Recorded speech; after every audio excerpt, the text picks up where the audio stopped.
स्वतःच्या जीवनाचं रक्षण, जीवाचं रक्षण, ज्याला राईट टू लाईफ असं म्हणतात, त्याचं महत्त्व असं आहे की वकील म्हणजे कायदा क्षेत्रातला एक व्यावसायिक माणूस. जामिनावर सुटलेल्या व्यक्तीला ती जी ट्रायल असते, खटला असतो, त्याला सामोरं जावं लागतं. हाय हॅलो नमस्कार मंडळी, हितगुज तुमच्याशी आपल्या चॅनलवर मी स्नेहा आपलं मनापासून स्वागत करते. तर पर्यटन, भटकंती, विशेष रेसिपी आणि विशेष दिवसाचं औचित्य साधून आपण विशेष मान्यवरांना भेटत असतो, त्यामुळे चॅनलला नक्की सबस्क्राईब करा. तर आज आहे 15 ऑगस्ट, आपल्या भारताचा स्वातंत्र्य दिन.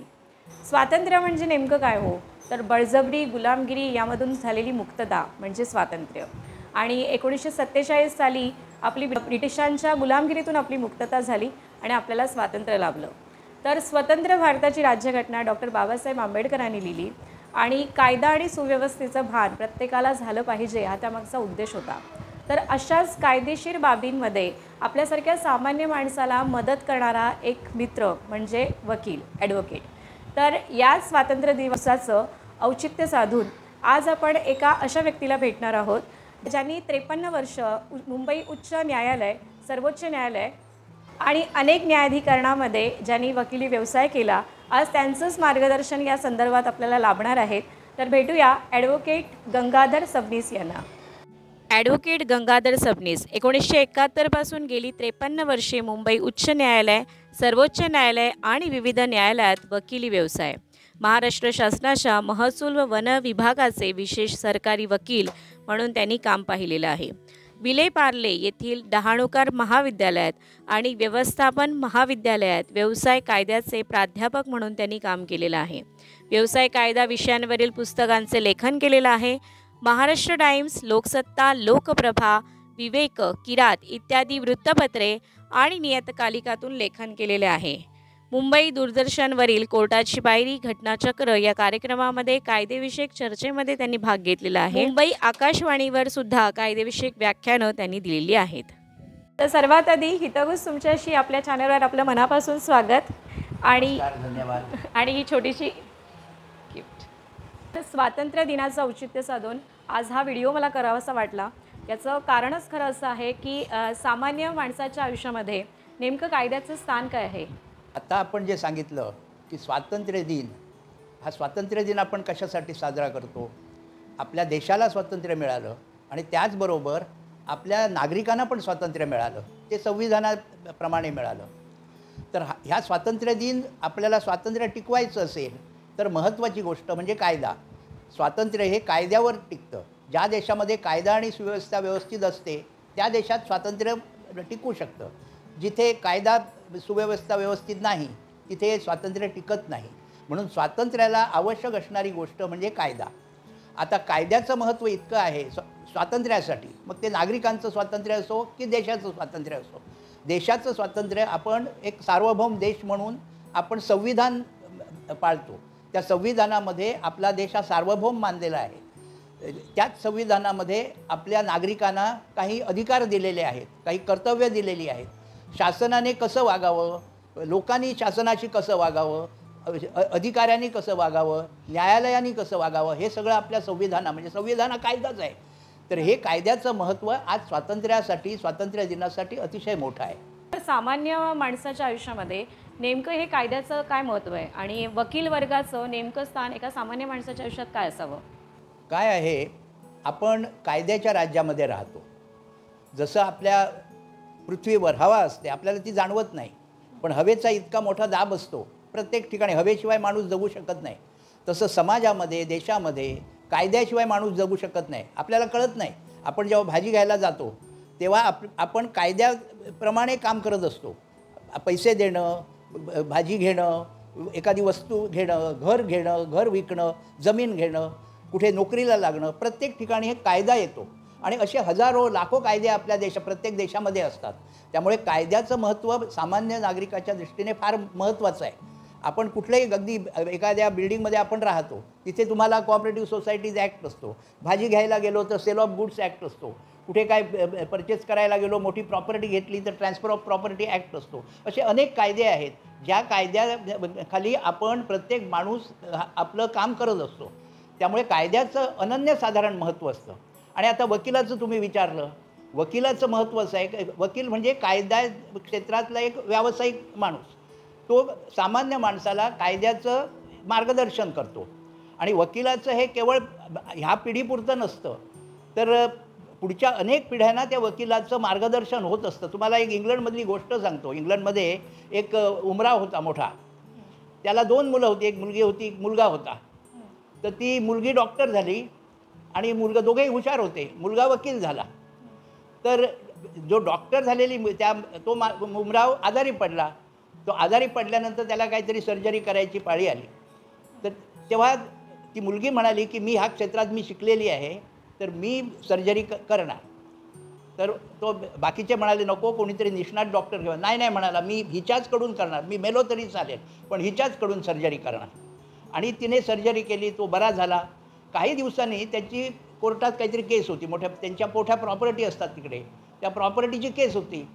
ती केस, तो मुलगा म्हणाला आता तुम्ही बाबा आमच्या बहिणीने तुमचं सर्जरी केली, आता मी ही केस चालवणार. तो म्हणाला अजिबात नाही, तू सगळं काम कर, केस तयार कर, पण कोर्टात आर्ग्युमेंट करायला मी ह्या देशातला जो निष्णात वकील असेल त्यालाच मी बोलावणार. आणि त्याने तसं केलं. तो म्हणाला हा तुम्ही भेद का करता, ती तुमची लाडकी आहे का. तो म्हणाला मुळीच नाही, तिचं जर काही चुकलं असतं तर मी मेलो असतो, पण तुझं जर काही इथे चुकलं तर आमच्या पुढच्या 100 पिढ्यांना जी प्रॉपर्टी जाणार आहे ती मिळणार नाही. त्यामुळे तुझं काम हे पुढच्या पिढ्यांसाठी लागू आहे. डॉक्टरचं काम एका माणसासाठी असतं, वकिलाचं काम हे पुढच्या पिढ्यांसाठी असतं. एक त्या इंग्लंडमधला एक किस्सा सांगितला जातो. तर त्यामुळे वकिलाचं महत्त्व हे इतकं असतं की प्रत्येक ह्याच्यामध्ये, आणि जर आपली राईट टू लाईफ आहे म्हणजे आपण जगण्याचा अधिकार आहे तो आपल्याला मिळवायचा असेल तर त्या ठिकाणी वकिलाची गरज लागते. आपली प्रॉपर्टी असते, आपली मालमत्ता असते, त्यासाठी वकिलाची गरज लागते. हे महत्त्वाचं स्थान हे समाजात वकिलाचं आहे. तर सामान्य माणसाला ना नेहमीच कुठल्या ना कुठल्या कायद्यांची गरज भासते, तर ते नेमके कायदे कोणते आहेत? सामान्यपणे सामान्य माणसाला आवश्यक असणारे कायदे असे असतात, कारण स्वतःच्या जीवनाचं रक्षण, जीवाचं रक्षण, ज्याला राईट टू लाईफ असं म्हणतात संविधानाप्रमाणे, ते करण्यासाठी कायदा म्हणजे आपलं संविधान हे अतिशय महत्त्वाचं आहे. संविधानाप्रमाणे आपल्याला स्वातंत्र्याचा अधिकार मिळतो. संविधानाप्रमाणे आपल्याला योग्य ते बोलण्याचा अधिकार मिळतो, कुठेही प्रवास करण्याचा अधिकार मिळतो, व्यवसाय करण्याचा अधिकार मिळतो, आपण संघटना बांधण्याचा अधिकार मिळतो. हे सगळं हे आपल्याला संविधानामुळे मिळतं. त्यामुळे संविधान हे अतिशय महत्त्वाचं आहे. संविधानामुळे आपण न्यायालयात जाऊ शकतो. एखाद्या शासनाने किंवा शासकीय अधिकाऱ्याने जर आपल्या अधिकाराचा भंग केला तर आपण न्यायालयात दाद मागू शकतो. हा संविधानाने दिलेला अधिकार आहे. त्यामुळे संविधान हा जो संविधानाचा कायदा आहे हा एक महत्त्वाचा कायदा आहे. नंतर आपण काही गोष्टीमध्ये कुठे आपल्यावर अन्याय झाला, कुठे आपल्याविरुद्ध अपराध घडला, कुठे आपल्या घरात चोरी झाली, कुणी आपल्याला मारहाण केली, तर अशा वेळेला दाद मागणं ह्याच्यासाठी एक फौजदारी कायदे असतात, आपराधिक कायदे असतात, ज्याला पूर्वी दंडविधान म्हणत होते, इंडियन पिनल कोड. आता ह्या 1 जुलैपासून तो नवीन कायदा आला आहे, त्या भारतीय न्याय संहिता असं त्याचं नाव आहे. हा कायदा सर्वसामान्य माणसाला लागू शकतो, कुठेही गरज पडू शकते. आणि त्या अनुषंगाने जे काही प्रोसिजरल कायदे असतात, प्रक्रिया वाले कायदे असतात, त्यांची गरज लागू शकते. हे झालं सर्व आपल्या जीवनासाठी किंवा राईट टू लाईफसाठी. त्यानंतर माणूस काय करतो, माणूस एखादी मालमत्ता खरेदी करतो, आपण घर खरेदी करतो, आपण घरात जेव्हा कोऑपरेटिव्ह सोसायटीमध्ये सहकारी निवासात जातो तेव्हा सहकारी कायदे असतात, ते आपल्याला लागू होतात. आपण जेव्हा घर खरेदी करतो तेव्हा ट्रान्सफर ऑफ प्रॉपर्टी हा नावाचा एक कायदा असतो, त्या अनुषंगाने आपण हे करतो. आपण एखादी वस्तू, फ्रीज खरेदी केला, टी व्ही खरेदी केला, कुठलं काही गोष्ट, त्याला सेल ऑफ गुड्स नावाचा कायदा असतो.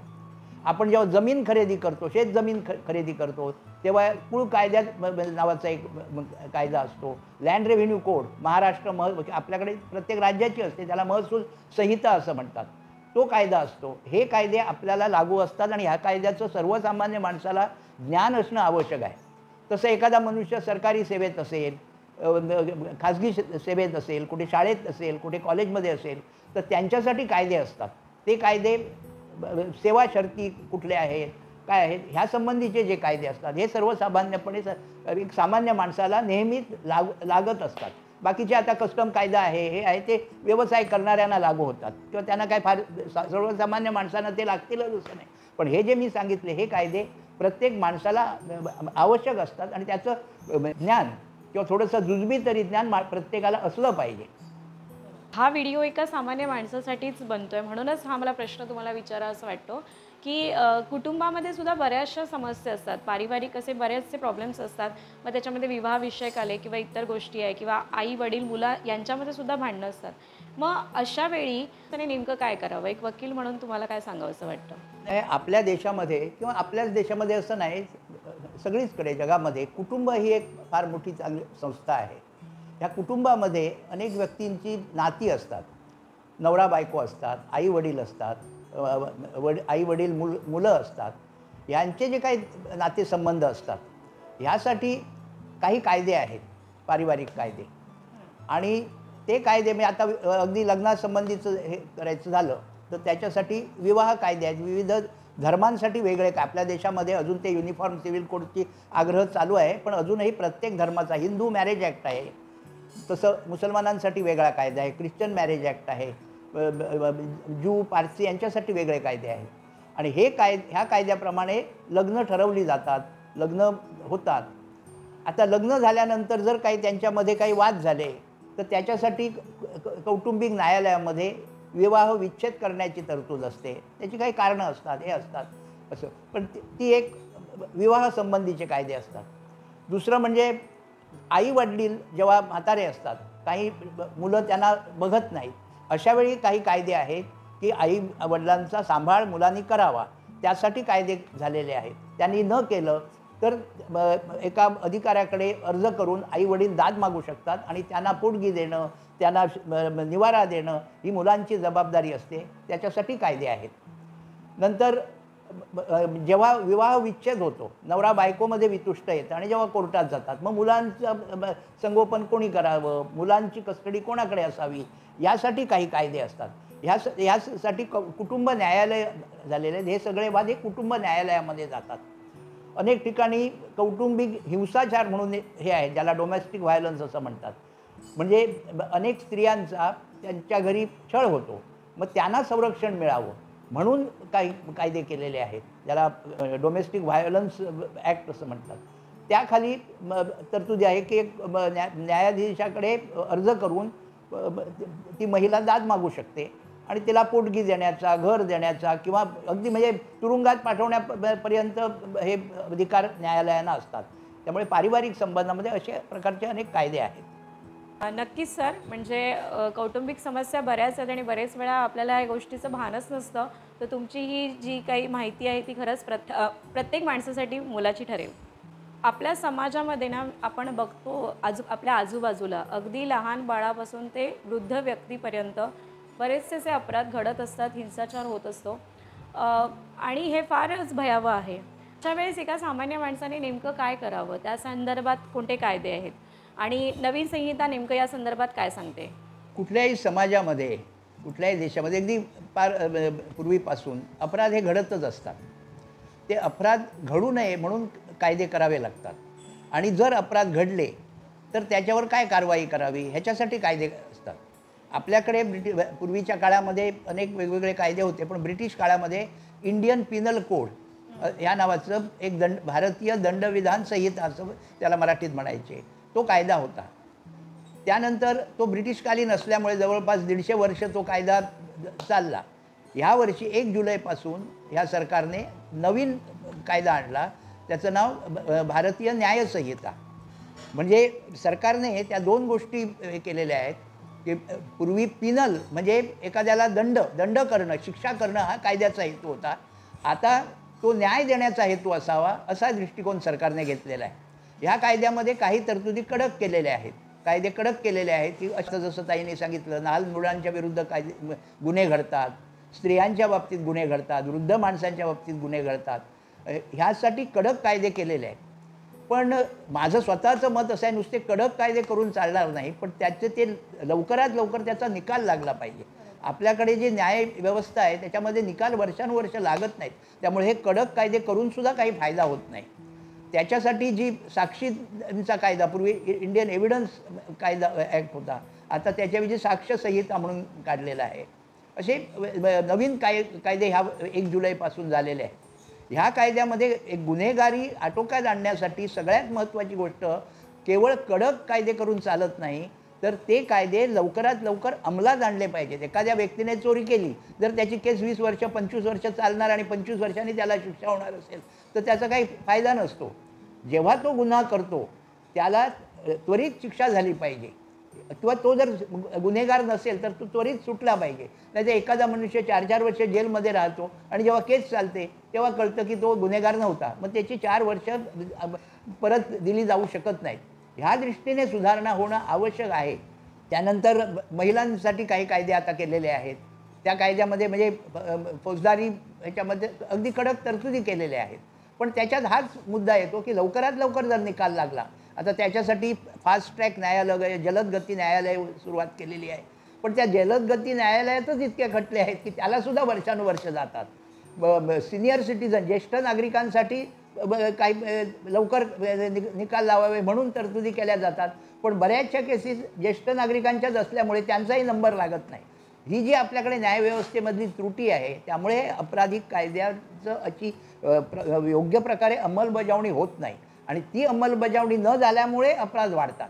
एक क्रिमिनॉलॉजीचं एक तत्त्वच आहे की त्याला जर त्वरित तुम्ही आळा घातला तरच त्याला आळा बसू शकतो, का गुन्हेगारीला आळा बसू शकतो.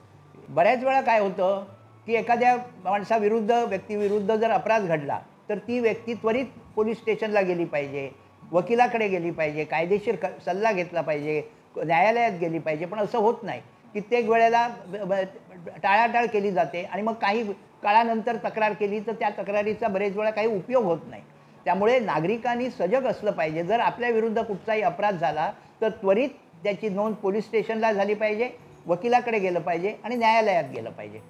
म्हणजे थोडक्यात आपल्यावर अन्याय झाला आहे तर आपण लवकर त्यासाठी स्वतःच ॲक्शन घेणं गरजेचं आहे. पण मला असं विचारावंसं वाटतं की बरेच वेळा न्यूजपेपरमध्ये, वर्तमानपत्रामध्ये वगैरे वाचलं जातं किंवा ह्याच्यामध्ये की जामीन मिळाला वगैरे, तर नेमके जामीन मिळण्यासाठी नेमके कायदे कोणते आहेत? जामिनाच्या तरतुदी ह्या क्रिमिनल प्रोसिजर कोड, ज्याला आता नवीन संहिता आलेली आहे, त्याच्यामध्ये आहेत. जामीन ह्याचा अर्थ असा की एखाद्या व्यक्तीने एखादा अपराध केला असं त्याच्यावर आरोप आहे, पण त्याला काही निर्णय लागेपर्यंत कोर्टात तुरुंगात ठेवणं शक्य नसतं किंवा ठेवून उपयोग नाही. म्हणून मग अशा वेळेला त्याला बाहेर सोडलं जातं. त्याला जामीन म्हणतात. आता ती जामीन हा सुप्रीम कोर्टाने अनेक निर्णयामध्ये असा निर्णय दिलेला आहे की bail is a rule and jail is an exception. म्हणजे तुरुंगात अगदी अपवादात्मक स्थितीतच ठेवलं पाहिजे, इतर वेळी त्याला जामीन मिळाला पाहिजे. पण बऱ्याच वेळेला असं होतं की वर्षानुवर्ष माणूस त्याला जामीन दिला जात नाही आणि शेवटी तो त्याला शिक्षा होते. एखादा मनुष्य 4 वर्ष अंडर ट्रायल म्हणून तुरुंगात राहतो आणि त्याला शिक्षा 2 वर्षाची होते. कित्येक वेळा 2 वर्ष शिक्षा असते, 2 वर्ष तो अंडर ट्रायल म्हणूनच भोगतो. तर अशासाठी जामीन मिळाला पाहिजे असं वेळोवेळी सर्वोच्च न्यायालय, उच्च न्यायालयाने म्हटलेलं आहे. पण अजून आपल्या देशात ह्या जामिनाविषयीचे ह्या सुधारणा झाली, कायद्यातही सुधारणा व्हायला पाहिजे आणि जी न्यायालयीन प्रक्रिया आहे त्याच्यामध्ये सुद्धा सुधारणा झाली पाहिजे. जामीन ह्याचा अर्थ तो दोषमुक्त असतो असं नव्हे. जामीन म्हणजे केसचा पूर्ण निकाल लागेपर्यंत त्या व्यक्तीला बाहेर ठेवलेलं असतं. त्यामुळे अनेकांची अशी समजूत असते, जामीन मिळाला मी सुटलो आता, तर तसं नसतं. सुटलेल्या व्यक्तीला ती जी ट्रायल असते, खटला असतो, त्याला सामोरं जावं लागतं.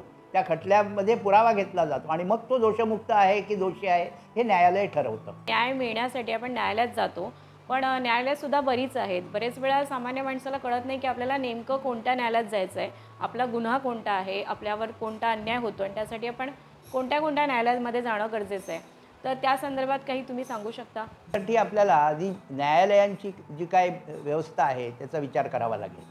आपल्याकडे ढोबळ मनाने 2 प्रकारची न्यायालयं असतात. एक म्हणजे दिवाणी स्वरूपाची, ज्याला इंग्लिशमध्ये सिव्हिल म्हणतात, आणि दुसरी फौजदारी स्वरूपाची, ज्याला इंग्लिशमध्ये क्रिमिनल कोर्ट्स म्हणतात. जे आपराधिक गोष्टी असतात, अपराध केला, गुन्हा केला यासंबंधीचे जे काय केसेस असतात, खटले असतात, ते ह्या फौजदारी न्यायालयामध्ये जातात. ह्या फौजदारी न्यायालयामध्ये सर्वसाधारणपणे असं असतं की तालुका ह्याच्यामध्ये एक न्यायदंडाधिकारी असतो. जिल्हा पातळीवर सत्र न्यायालय, ज्याला सेशन्स कोर्ट म्हणतात, ते असतं. आणि त्यानंतर त्यांच्यावर हायकोर्ट आणि सुप्रीम कोर्ट असतं.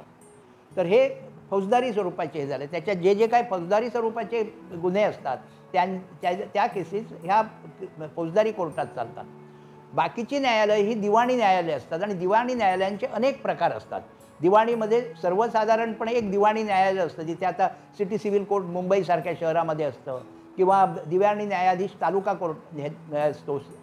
सिनियर डिव्हिजन, ज्युनियर डिव्हिजन असे त्याचे कनिष्ठ आणि वरिष्ठ स्तर असे प्रकार असतात. जिल्हा न्यायालय असतं. हे दिवाणी सर्वसाधारण दिवाणी दाव्यांसाठी असतं. त्याशिवाय ह्याच्यामध्ये अनेक वेगवेगळ्या विषयाप्रमाणे काही न्यायालयं असतात.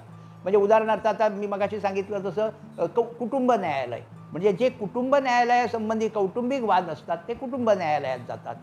तसं कामगार न्यायालय असतं, म्हणजे मालक आणि कामगार यांच्यासंबंधी सेवा शर्ती, कुठे कोणाला कामावरून काढलं, हे जे काही वाद असतात हे कामगार न्यायालयात जातात. त्यांच्या परत कामगार न्यायालय, औद्योगिक न्यायालय असं त्यांची एक हायरार्की असते. आता जमीन विषयक जे काही वाद असतात त्यांच्यासाठी महसूल न्यायालय आहे.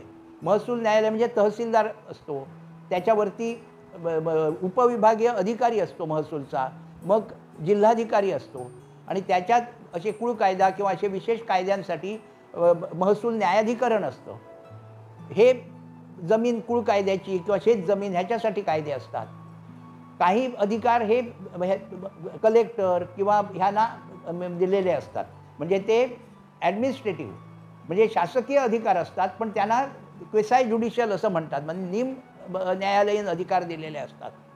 नंतर एक आता शाळा न्यायाधिकरण असतं, म्हणजे शिक्षकांचे जे काय वाद असतील, एखाद्या शिक्षकाला कामावरून काढलं, त्याचे काय बढती नाकारली, तर ह्याच्यासाठी शाळा न्यायाधिकरण आहे. तसंच महाविद्यालयीन जे शिक्षक आहेत त्यांच्यासाठी युनिव्हर्सिटी विद्यापीठ न्यायालय आहे. तिथे कॉलेजमधला प्रोफेसर दाद मागू शकतो, त्याला त्याची काही ग्रीव्हन्सेस असतील तर. अशा प्रकारची अनेक न्यायालयं असतात. अगदी बारीक सारीक आता एखाद्या ग्रॅच्युइटीचं वेगळं हे असतं, म्हणजे त्या क्षेत्रामध्ये आधी कामगारामध्ये सुद्धा वेगवेगळ्या प्रकारचे हे असतात. नंतर एखादी कस्टमचं हे असेल त्यांचं वेगळं एक न्यायालय आहे, किंवा कंपनी लॉ, आता मोठमोठ्या ह्या कंपन्या आहेत त्यांचे जे काय वाद असतात त्याच्यासाठी कंपनी लॉ न्यायालय आहे, ट्रायब्युनल आहे, न्यायाधिकरण, ते एक वेगळं असतं. ह्या ठिकाणी सगळे न्यायाधीशच असतात, पण ही न्यायालयं शासनाने वेगवेगळ्या, कारण सगळा बोजा हा केवळ दिवाणी न्यायालयावर किंवा हायकोर्टावर यांच्यावर पडू नये म्हणून ही वेगवेगळी न्यायालये केलेली आहे. आता माणसाने प्रत्येकाला मला माझ्यावर एखादा अन्याय झाला, मग तो जर फौजदारी स्वरूपाचा अन्याय असेल तर मी फौजदारी कोर्टात जायला पाहिजे. मग काही गुन्हे असे असतात की जे दंडाधिकाऱ्याकडे चालतात, काही गुन्हे असे असतात की ते सत्र न्यायालयाकडे चालतात. म्हणून त्या ठिकाणी वकिलाचा सल्ला घेऊन योग्य त्या न्यायालयात जावं लागतं. त्या प्रत्येकाला त्याला अधिकार क्षेत्र असं म्हणतात, ज्युरिस्डिक्शन.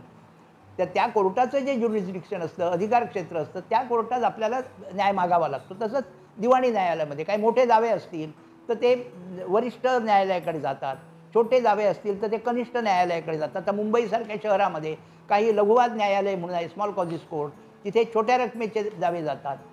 दुसरं आता भाडे कायदा आहे, तर भाडे कायद्यासाठी लघुवाद न्यायालयाला एक विशेष अधिकार क्षेत्र दिलेलं आहे. त्यामुळे मुंबईमध्ये कितीही रकमेची जरी खटला असला तरी तो लघुवाद न्यायालयामध्ये जातो, कारण ते त्याला विशेष अधिकार क्षेत्र दिलेलं आहे. तर हा जेव्हा आपल्याला अन्याय झाला असं वाटतं तेव्हा योग्य वकिलाचा सल्ला घेऊन त्या न्यायालयातच केलं पाहिजे. कित्येक वेळा असं होतं, एखादी केस माणूस लढवतो आणि नंतर लक्षात येतं हायकोर्टच्या लेवलला की ह्या न्यायालयाला हे अधिकार क्षेत्रच नव्हतं, म्हणून न्यायालय सांगतं तुम्ही अमकीकडे जा. म्हणजे त्याची 7-8 वर्ष त्याच्यात फुकट जातात आणि परत त्याला सुरुवात करावी लागते. त्यामुळे योग्य सल्ला घेऊन योग्य न्यायालयाकडे जाणं हे एक आवश्यक, सामान्य माणसाच्या दृष्टीने हे एक आवश्यक आहे. आपल्याला सर्वसामान्य माणसाला एक महत्त्वाची एक हे असतं, म्हणजे आपण ग्राहक असतो. प्रत्येक माणूस हा ग्राहक असतो. काहीतरी जेव्हा आपण खरेदी करतो, कुठली अगदी भाजी खरेदी केली किंवा फ्रीज आणि टी व्ही खरेदी केला तरी आपण ग्राहक असतो. तर अनेक वेळेला आपली फसवणूक होते, आपल्यावर काही अन्याय होतो. मग अशासाठी ग्राहक न्यायालय म्हणून केलेली आहे. ह्या ग्राहक न्यायालयामध्ये आपण जाऊ शकतो, तिथे दाद मागू शकतो. म्हणजे बऱ्याच अगदी छोट्या-छोट्या गोष्टींमध्ये सुद्धा कायदे आहेत आणि याची जाणीव बरेच वेळा आपल्याला नसते. तर ही खूप मोलाची अशी माहिती मिळाली मला. मला असं विचारायचं होतं, की बरेच वेळा ना लोकांमध्ये एक भीती असते, की न्यायालयाचा अवमान होईल आपल्याकडून वगैरे. मग या संदर्भात काही कायदे आहेत का? आपल्या देशामध्ये न्यायालय अवमान कायदा कंटेम्प्ट ऑफ कोर्ट ॲक्ट 1971 हा आहे. त्याप्रमाणे न्यायालयाला एखाद्या माणसाने जर न्यायालयाचा अवमान केला तर त्याला शिक्षा करण्याचे 6 महिन्यापर्यंत तुरुंगवास देण्याचे अधिकार आहे. आता हे न्यायालय अवमान म्हणजे काय, ज्याला कंटेम्प्ट ऑफ कोर्ट हे काय आहे, तर हा इंग्लंडमधला कायदा आहे. मूळ इंग्लंडमध्ये त्यावेळेला सरंजामशाही होती. त्यावेळेला न्यायाधीशाचं काम हे सरंजाम किंवा राजा करायचा. त्यामुळे राजाविरुद्ध एखादं वाक्य बोललं तर त्याला शिक्षा करण्याचा अधिकार, त्याची कुठलीही खटला न भरता, कुठलीही ट्रायल न घेता करण्याचा अधिकार त्यावेळेला राजाला होता. आणि तो इंग्रजांनी आपल्या देशामध्ये तो कायदा लागू केला. नंतर आपल्या संविधानामध्ये एक आहे की न्यायालयांना अवमानाविषयी शिक्षा करण्याचा अधिकार राहील. ह्या वर एक कायदा झाला, तो 52 साली एक झाला, नंतर 71 मध्ये, आता जो सध्या अस्तित्वात आहे तो 1971चा कायदा आहे. त्याप्रमाणे न्यायालयांना शिक्षा करता येते. आता न्यायालयांना शिक्षा करता येते याचा अर्थ न्यायालय आणि न्यायाधीश, आपल्याकडे बऱ्याच वेळेला जे आपल्याला भीती वाटते याचं कारण असं की हे अवमान झाला हे कोण ठरवणार, तर ते न्यायाधीश ठरवतो. वास्तविक न्यायाधीश आणि न्यायालय हे दोन वेगळे प्रकार असतात. न्यायालयाचा अवमान हा गुन्हा आहे. न्यायाधीशावर एखादी काही टिप्पणी केली, एखादा काही शेरा मारला तर तो अवमान होत नाही. पण शेवटी न्यायाधीश ते ठरवतात. त्यांना वाटतं की हा झाला, ते शिक्षा करू शकतात.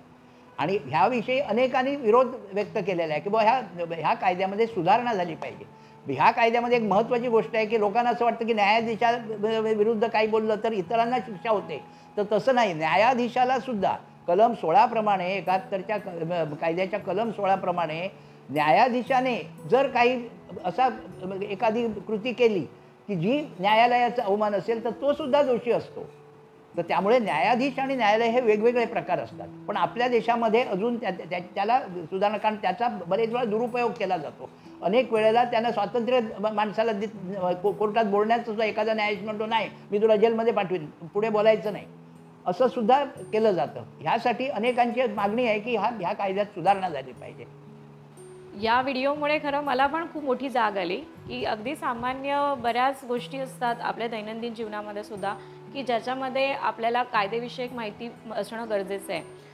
बऱ्याच विद्यार्थ्यांना या क्षेत्रामध्ये जर यायची इच्छा असेल आणि तुमच्यासारख्याचे प्रेरणादायी वकील असतील की त्यांच्याकडे पाहून आपण हे करावं, यामध्ये शिक्षण घ्यावं असं ज्या विद्यार्थ्यांना वाटतंय, तर त्या विद्यार्थ्यांना तुम्ही काय मार्गदर्शन कराल? कायदे शिक्षणाचं जे आहे, तर आमच्या वेळेला त्यावेळेला असं होतं की पदवी प्राप्त केल्यानंतर 3 वर्षाचा कायद्याचा अभ्यासक्रम होता. नंतर गेल्या ह्या 25-30 वर्षामध्ये 12वी नंतर, कारण तो त्यावेळेला पुरेसा वाटला नाही, त्यामुळे चांगले वकिलातून न्यायाधीश निर्माण होतात, कायद्याचे प्राध्यापक निर्माण होतात. तर ह्या कुठल्याही वकिलाला, कुठल्याही न्यायाधीशाला एक म्हणजे कायद्याचं ज्ञान असलं पाहिजे आणि न्यायाची जाण असली पाहिजे असं एक म्हटलं जातं. तर ह्याच्यासाठी चांगलं शिक्षण द्यावं म्हणून एक 5 वर्षाचा आता कोर्स हे केलेला आहे. 12वी नंतर 5 वर्षाचा कोर्स असतो, तो सर्वसामान्य विद्यापीठामध्ये असतो. पण त्यातमध्ये दर्जेदार शिक्षण मिळावं यासाठी राष्ट्रीय विधी विद्यापीठं, ज्याला नॅशनल लॉ युनिव्हर्सिटीज म्हणतात, अशा हे स्थापन झालेल्या आहेत. पहिली ती बेंगलोरला, म्हणजे ज्या पहिल्या क्रमांकावर आहे बेंगलोर नॅशनल लॉ स्कूल, ती बेंगलोरची युनिव्हर्सिटी आहे. त्या ठिकाणी प्रवेश घेण्यासाठी क्लॅट ह्या नावाची कॉमन लॉ ॲडमिशन टेस्ट अशा याची एक अतिशय कठीण परीक्षा द्यावी लागते. त्या परीक्षेमध्ये पास झाल्यानंतर ह्या राष्ट्रीय विधी विद्यापीठामध्ये प्रवेश मिळतो आणि मग तो 5 वर्षाचा अभ्यासक्रम पूर्ण करावा लागतो. तो पूर्ण केल्यानंतर त्यांना अनेक संधी असतात. मोठमोठ्या कॉर्पोरेट ह्याच्यामध्ये चांगल्या नोकऱ्या मिळतात. वकिलीमध्ये चांगल्या ठिकाणी आपल्याला स्थान मिळतं, मोठ्या चांगल्या सिनियरकडे आपण हे करू शकतो. अशा प्रकारचं हे आहे. त्यामुळे ह्या आणि इतर आता युनिव्हर्सिटीमध्ये पूर्वीच्या काळी तसं नव्हतं. पूर्वीच्या काळी काय होतं की कुठल्याही म्हणजे अशी एक काळ समजूत होती की लॉ कोर्स म्हणजे ज्याला कुठेच काही मिळालं नाही युनिव्हर्सिटीने सोय करून दिलेली आहे, असा एक काळ होता. त्यामुळे लॉमध्ये जे एक अतिशय प्रतिभावान किंवा अभ्यासू लोक कमी झाले आणि त्याचा समाजाला फार मोठा तोटा झाला. त्यामुळे हे काही धुरीणांनी हे केलं. विशेषतः जेव्हा ही बेंगलोर लॉ स्कूल काढलं त्याच्यासाठी हा उद्देश होता की देशातलं जे क्रीम आहे ते क्रीम लॉमध्ये आलं पाहिजे आणि त्याप्रमाणे आता ह्या नॅशनल ह्याच्यामध्ये तशी मुलं चांगल्या प्रकारची मुलं होतात. आता IITने सुद्धा लॉ अभ्यासक्रम सुरू केला आहे. अनेक IITचा जसे वेगवेगळे हे असतात त्याच्यात लॉ आहे IITला सुद्धा. तर तिथे सुद्धा हे पण ते सगळ्या ह्या परीक्षा फार प्रवेश परीक्षा फार कठीण असतात. पण जर हुशार विद्यार्थी असेल आणि अभ्यासू असेल तर तो ह्या नॅशनल लॉ स्कूलमध्ये किंवा IIT लॉमध्ये जाऊन आपली करिअर करू शकतो. साधारणपणे अशी लोकांची समजूत असते की लॉ झाला की मग वकिली हा व्यवसाय. पण वकिली व्यवसाय हे एकच क्षेत्र नसतं. वकिली व्यवसाय हा एक चांगला आहे, प्रतिष्ठेचा व्यवसाय आहे, चांगले पैसे मिळवून देणारा व्यवसाय आहे. पण त्याचबरोबर इथं आता मोठमोठ्या कॉर्पोरेट कंपन्यामध्ये लॉ ऑफिसर्स असतात, लीगल हेड्स असतात. ह्या सगळ्या कंपन्यामध्ये लॉचं एक डिपार्टमेंट असतं. प्रत्येक शासकीय विभागामध्ये एक लॉचं डिपार्टमेंट असतं. त्या ठिकाणी लॉ ऑफिसर्स लागतात, लॉ काउन्सिल लागतात. ह्या जी पदं आहेत ही ह्या आणि जर अशा चांगल्या राष्ट्रीय विद्यापीठातून जर पदवी घेतली तर त्या माणसाला तिकडे चांगले चान्स मिळू शकतो. यामध्ये आता LLB ही डिग्री सर्वसामान्य विद्यापीठामध्ये जो कोर्स असतो विद्यापीठांचा त्याच्यामध्ये LLB डिग्री असते. आता ह्या राष्ट्रीय जी नॅशनल लॉ स्कूल्स आहेत त्याच्यामध्ये ती BA LLB ऑनर्स अशी डिग्री दिली जाते. त्यानंतर मग LLA मास्टर ऑफ लॉ अशी असते. त्याच्यानंतर PhD त्या लॉमध्ये अशा प्रकारचं शैक्षणिक हे असतं आणि त्यामध्ये प्राध्यापक म्हणून कायद्याचा प्राध्यापक म्हणून सुद्धा मुलांना संधी असतात. तर हितगुज तुमच्याशी या चॅनलवरती माझा नेहमीच असा प्रयत्न असतो की माझा प्रत्येक व्हिडिओ हा सामान्य माणसापर्यंत जावा आणि त्याला तो महत्त्वाचा फायद्याचा वाटावा. तसाच आज प्रयत्न मी केलेला आहे. सरांकडून आपल्याला इतकी माहिती मिळालेली आहे की मला असं वाटतं प्रत्येक सामान्य माणसाच्या मनामध्ये जे अगदी बेसिक प्रश्न होते त्यासुद्धा प्रश्नांची उत्तरं नक्कीच या व्हिडिओमध्ये सापडली असतील. जर असेच व्हिडिओ तुम्हाला पाहायला आवडत असेल आणि पर्टिक्युलर एखाद्या कायद्याविषयी जर तुम्हाला अजून माहिती हवी असेल तर तुम्ही मला कमेंट बॉक्समध्ये तसं सांगू शकता आणि असेच व्हिडिओ परत एखादा व्हिडिओ आपण असा बनवू शकतो. तर मला नक्कीच कमेंट बॉक्समध्ये याविषयी तुमचं मत नक्कीच द्या. हा व्हिडिओ तुम्हाला कसा वाटला मला नक्की कळवा. आवडल्यास प्लीज लाईक करा, शेअर करा, सबस्क्राईब करा. स्वातंत्र्य दिनाच्या तुम्हा सर्वांना पुन्हा एकदा शुभेच्छा. व्हिडिओ पूर्ण पाहिल्याबद्दल मनापासून धन्यवाद.